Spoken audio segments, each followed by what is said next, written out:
በአቶ ጌታቸው ረዳ የሚመራው ከህወሓት የተከፈለው ቡድን አዲስ የፖለቲካ ፓርቲ የማቋቋም ሂደት መጨረሱ ተሰምቷል። የትግራይ ክልል ጊዜያዊ አስተዳዳሪ የነበሩት አቶ ጌታቸው ረዳ በደብረጽዮን በሚመራው ቡድን ተገፍቶ ከክልሉ ከወጣ በኋላ ለመጀመሪያ ጊዜ ከህወሓት ውጪ የፖለቲካ ፓርቲ ሊያቋቁሙ እንደሆነና የፓርቲውንም ስም መሰየማቸውን ምንጮች ገልጸዋል። ይህንን ጉዳይ በዝርዝር እንመለከታለን። በሌላ መረጃችን በሩሲያ ዩክሬን ጦርነት ሩሲያ የተናጠል የተኩስ አቁም ልታደርግ ነው። የሁለቱ ሀገራት ጦርነት ተጧጡፎ በቀጠለበት ሁኔታና የአሜሪካ ጣልቃ ገብነት በግልጽ በሚታይበት ሁኔታ ሩሲያ እንዴት የተናጠል ተኩስ አቁም ልታደርግ ትችላለች የሚለው በርካቶችን እያነጋገረ ይገኛል። ሰላም ጤና ይስጥልኝ ክቡራትና ክቡራን የዩቲዩብ ቻናል ቤተሰቦች፣ ከዚህ ሰዓት ጀምሮ እነዚህን አጫጭር መረጃዎችን ወደ እናንተ አደርሳለሁ። ሌሎች አዳዲስ መረጃዎች እንዲደርሳችሁ ከታች ይህን ቻናል ሰብስክራይብ በማድረግ እስከ መጨረሻው አብራችሁን ቆዩላለሁ። በአቶ ጌታቸው ረዳ የሚመራው ከህወሓት የተከፈለው ቡድን አዲስ የፖለቲካ ፓርቲ ለማቋቋም በሂደት ላይ መሆኑ ተሰምቷል። የትግራይ ክልል ጊዜያዊ አስተዳዳሪ የነበሩት ጌታቸው ረዳ በደብረጽዮን በሚመራው ቡድን ተገፍቶ ከክልሉ ከወጣ በኋላ ለመጀመሪያ ጊዜ ከህወሓት ውጪ ሌላ የፖለቲካ ፓርቲ ሊያቋቁሙ እንደሆነና የአዲሱ የፖለቲካ ፓርቲውንም ስም መሰየማቸውን አንዳንድ ምንጮች እየገለጹ ይገኛሉ። ከአዲሱ አመራሮች መካከል አንዱ እንደገለጸው ይህ አዲስ በምዝገባ ሂደት ላይ የሚገኘው የፖለቲካ ፓርቲ የሊበራል ዲሞክራሲ ጽንሰ ሐሳብ የሚከተል መሆኑን ተናግረው ትግራይ ሊበራል ዲሞክራሲያዊ ፓርቲ በማለት ለመጥራት መወሰኑን ተናግሯል።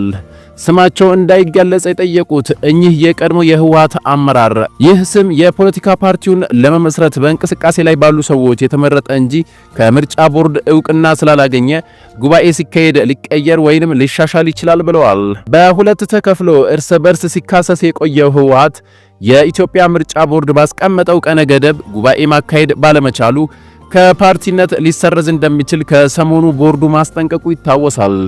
ከፖለቲካ ፓርቲ የመሰረዝ አደጋ የተጋረጠበት በደብረጽዮን ቡድን የሚመራው ህወሓት ከኢትዮጵያ መንግስት ጋር ተደራድሮ የፕሪቶሪያ ስምምነትን ከፈረመ ድርጅቱ እንደ አዲስ በምርጫ ቦርድ መመዝገቡ ተገቢ አለመሆኑን እስከዛሬ ሲገልጽ ቆይቷል።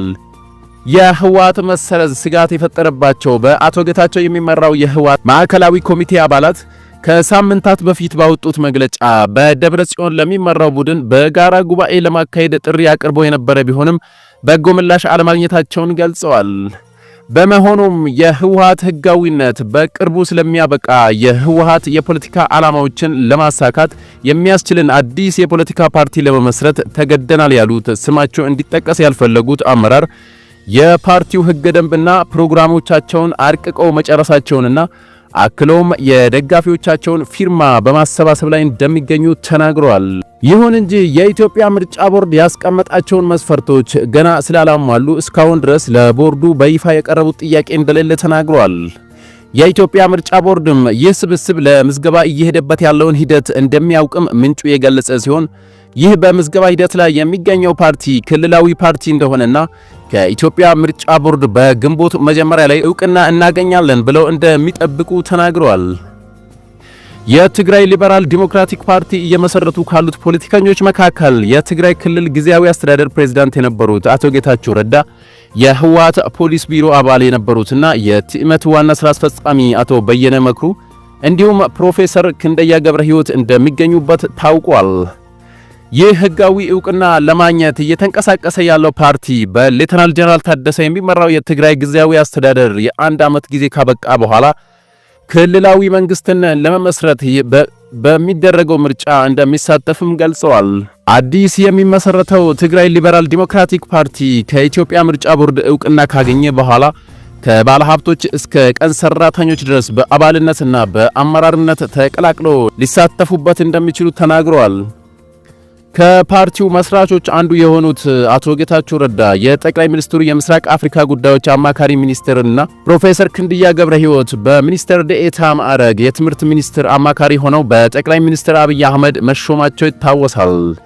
እየተመሰረተ ያለው ፓርቲ ከብልጽግና ጋር የሚያገናኘው ነገር መኖሩን የተጠየቁት ከመስራቾቹ አንዱ የሆኑት ግለሰብ ትግራይ ሊበራል ዲሞክራቲክ ፓርቲ ከብልጽግና ጋር ልክ እንደሌሎቹ በአገር ውስጥ እንደሚንቀሳቀሱ ፓርቲዎች ተባብሮ ለመስራት ይችላል እንጂ የሚያገናኘው ነገር የለም፣ ገለልተኛና ነጻ ፓርቲ ነው ሲሉ መልሰዋል። ህወሓት ከትግራይ ጦርነት በኋላ በገጠመው የአመራር ቀውስ ለሁለት ተከፍሎ እርስ በርስ ሲካሰስ ቆይቶ በእነ ደብረጽዮን የሚመራው ህወሓት ባለፈው ዓመት ነሐሴ ወር ላይ ጉባኤ ቢያካሄድም የምርጫ ቦርድ ስላልተቀበለው ጉባኤውን እንደ አዲስ እንዲያካሄድ ተጠይቆ ነበር። ይህንን ተከትሎ ህወሓት እንደ አዲስ አልመዘገብም በማለት የምርጫ ቦርድን ጥያቄ ውድቅ በማድረግ በቀጣዮቹ 2 ሳምንታት እንደ ፓርቲ ዕውቅና የማያገኝ ከሆነ መዘዙ የከፋ ነው የሚል መግለጫ ማውጣቱም ይታወሳል። በሌላ መረጃችን የሩሲያው ፕሬዝዳንት ቭላዲሚር ፑቲን በዩክሬን ጊዜያዊ የተኩስ አቁም እንደሚያደርጉ አስታውቀዋል። ክሬምሊን ይፋ ያደረገው ይህ የተኩስ አቁም የሁለተኛ ዓለም ጦርነት ማብቃት መታሰቢያን ምክንያት በማድረግ ከሐሙስ ሚያዝያ 30 2017 ዓ.ም ጀምሮ እስከ ግንቦት 3 2017 ዓ.ም የሚቆይ ይሆናል ተብሏል። የዩክሬን ውጭ ጉዳይ ሚኒስትር አንድሪ ሲቢሃ በምላሹ ቢያንስ ለ30 ቀናት የሚቆይ አስቸኳይ የተኩስ አቁም እንዲደረግ ጠይቋል።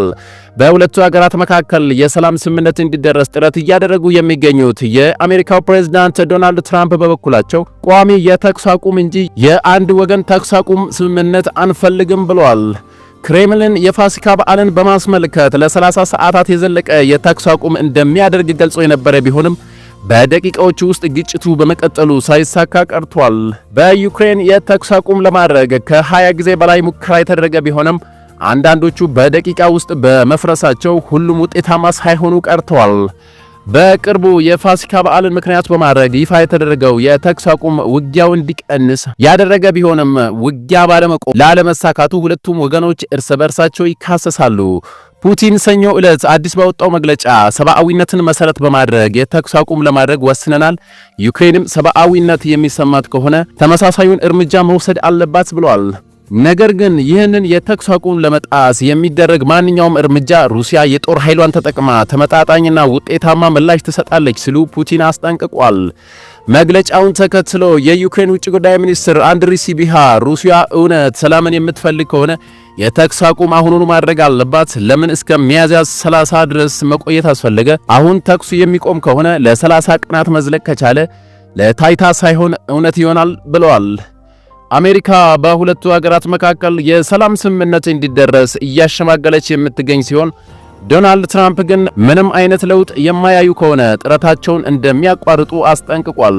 ፑቲን በበኩላቸው ለዶናልድ ትራምፕ ሩሲያ ሰላም እንደምትፈልግ ለማሳየት ጥረት እያደረጉ ነው እየተባለም ይገኛል በማለት የዘገበው ቢቢሲ ነው። ክቡራትና ክቡራን የዛሬ ሚዲያ ቤተሰቦች የአሁኑ መረጃ ይህን ይመስል ነበር።